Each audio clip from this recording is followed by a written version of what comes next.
স্মৃতিপীঠ। আমরা এখন প্রবেশ করছি বাঘাযতীন পার্ক, আমাদের সেই ইতিহাস প্রসিদ্ধ স্থান। এই সেই বাঘাযতীন পার্ক। আমরা ছোটোবেলা গল্প বলেছি বাঘাযতীন, তার নাম বাঘা হওয়ার কারণ হচ্ছে বাঘকে ঘুষি দিয়ে মেরে দিয়েছিল। সেটা যে রেমুনা পঞ্চায়েত সমিতি আনলে এখানে স্যার আছে তো স্যার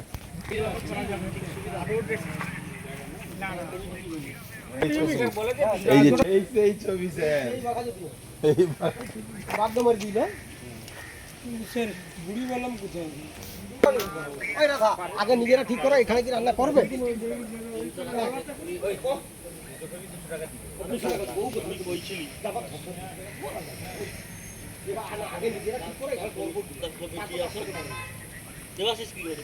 রান্না করবে দেখছি আগে দেখুন যদি করবে তাহলে আবার অনেকে বলছে ল্যাট্রিন বাথরুম আছে, বসে নেবে নাকি?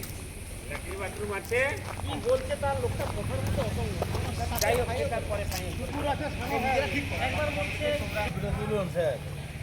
বাহ বাহ, আরে সেই দারুণ দারুণ।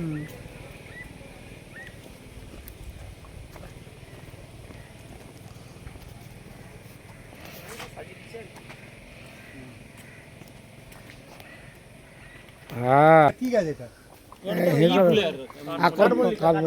এখানে রান্না করে দুটো কাজ হবে,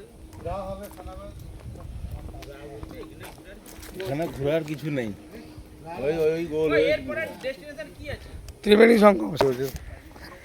বাহ, বসার আসন দেওয়া তারপর আগে ভালো ছিল। এই যে এটা রক্ষণাবেক্ষণ দরকার আছে। এই পার্কটা রক্ষণাবেক্ষণ দরকার আছে। আমরা প্রস্তাব রাখলাম, যদি কোনো সাহায্য লাগে আমাদের এই ফেসবুক গ্রুপে আপনারা অবশ্যই লিখবেন। আমরা আচ্ছা ঠিক আছে ভ্রমণ গ্রুপের পক্ষ থেকে যেমন পারবো আমরা নিজেরা সাহায্য করব। এই পার্কটাকে আপনারা সাজিয়ে তুলুন, কর্তৃপক্ষের কাছে আমাদের অনুরোধ।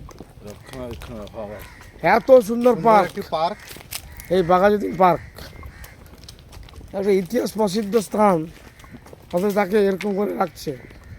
অন্যায়, ঘরে তো অন্যায়। এখানে অনেক নিম গাছ আছে, এত কষ্ট করে নিম পাড়ার এখন দরকার ছিল এখানে নিয়ম পেড়ে নেবো। হ্যাঁ মানানো দারুণ যায়, জায়গা জায়গা করো তো স্যার, ভালো হবে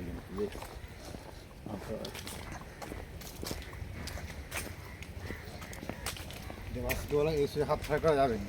এটা করলে টাইমে খাওয়া হয়ে যাবে, সব কিছু হবে। আবার সারাদিন বলছে ঘুরি না।